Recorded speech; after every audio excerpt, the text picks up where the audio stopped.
Coming up, my top 3 from this video. Let's see where I rank them.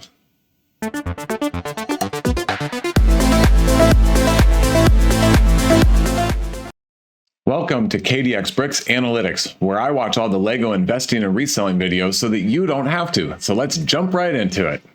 Time for our next look at our cumulative table. This is for the 4-month period from September 1st to December 31st, 2022. It covers 125 Lego investing and reselling YouTube videos that I watched and collected a bunch of data on across 10 different channels, and it has 672 unique Lego set mentions. And as always, I've highlighted in the light yellow color anything that has changed from 2 weeks ago. And so I'm going to talk through a handful of these sets, not all of them. So as I'm scrolling through, pause the video, follow along on the table, and you'll get all the current data as we go. First off, 75337, the ATTE Walker. 1 additional mention in the last 2 weeks. It's up to 3 now, which is quite good for a very new set. It still has an overall enthusiasm score of 3. It's got top marks, and I agree, this set is really great. Really great. And scrolling down here on Brickset, it has a rating of 4.6 with 222 ratings. So that's very good at Brickset. It's $140 for 1,082 pieces. For modern day with the inflation and everything, it's probably not terrible, but obviously it'd be great to get that on discount for investing and reselling purposes. But the minifigures are good. Brickset says that 3 of them are unique to this set. I'll do some research for a future video sometime as to if there are many minifigure elements that are unique or how many of them are actually exclusive, because sometimes Brickset, their calculation of unique minifigures is not exactly comparable to when you look at each item piece by piece or each element piece by piece to see how many other sets they're in. There are some very good minifigures in this set, and of course the actual vehicle is great and I'm sure is very fun to build, very fun to have as part of your Star Wars vehicle and ship collection. Next up is 40558, the Clone Trooper Command Station. 75316, Mandalorian Starfighter, also a ton of mentions. A 2.9 E-score with 16. 75319, the Armorer's Mandalorian Forge. 3 outstanding minifigures and a build that I really like. A lot of people don't like it, but I like it. I feel like I'm in the scene with that build. I feel like I could add a few more pieces around it and put me underground or in a bunker type space, and I would really feel like the whole experience from the TV show. But those minifigures are so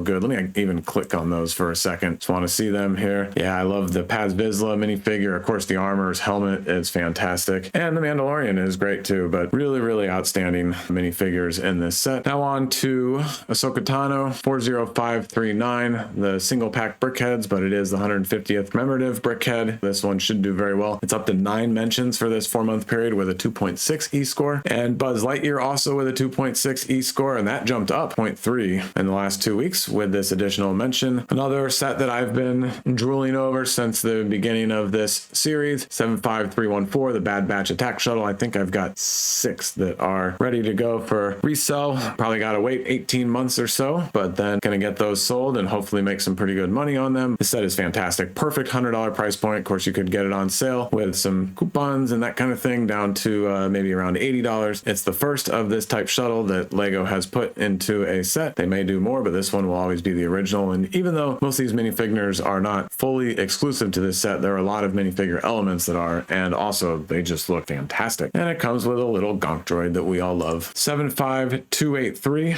Armored Assault Tank, now has 15 mentions in this 4-month period. Next up is Central Perk, 21319. It's up to 3 mentions now. And after that is the 501st Legion Clone Troopers, 75280, up to 15 mentions. I think this set will do very well, even though people are concerned about it being over hoarded. Those minifigures are really good, and that Walker actually is way decent for the scale and size. Now on to Seinfeld. It got its 2nd mention, and scrolling down in the table here, the next one I'm looking for is, where are we? There we go, the Wolverine Mech Armor. 5 mentions, that's great. Only a 1.3 E-score, and I think that's just because it's a $10 price point, such a small set, and so it's not great for investing and reselling, but I'm pleased with the 5 mentions. I love this set. The Mighty Bowser up to its 3rd mention. I think this one has a lot of potential. 40526, the electric scooters and charging dock. This set is, I mean, it's good. It's good. It's $10 or no, I'm sorry. Last video I corrected myself too. It is $13, but it's a very likable set. I can't imagine it will do too well in retirement, but it's a very likable set. It now has 2 mentions. mentions, to Harry Potter and Hermione Granger large-scale brick-built minifigures up to its 4th mention. 31207 floral art has 2 mentions, and I'm not really sure why. I mean, it's a perfectly nice set, but I can't imagine a set that just has a bunch of round tiles or studs is going to do that well in retirement. And then lastly on the table here that we're going to look at is the Hungarian Horntail Dragon 76406. It has its 2nd mention, and I absolutely love this set, as you've heard in my previous videos. And now let me scroll down the rest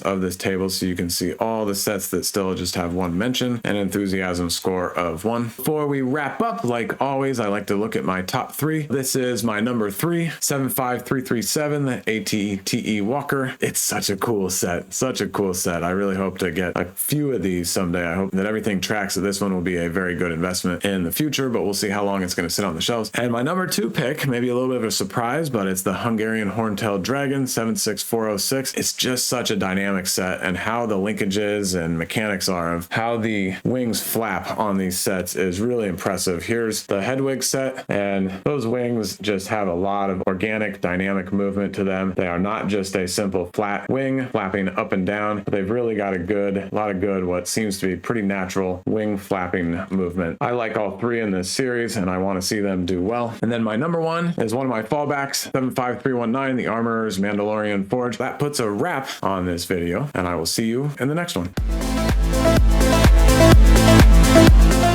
Oh, and don't forget, my videos are for entertainment purposes only. I do not provide financial advice. You got to get that from somebody else.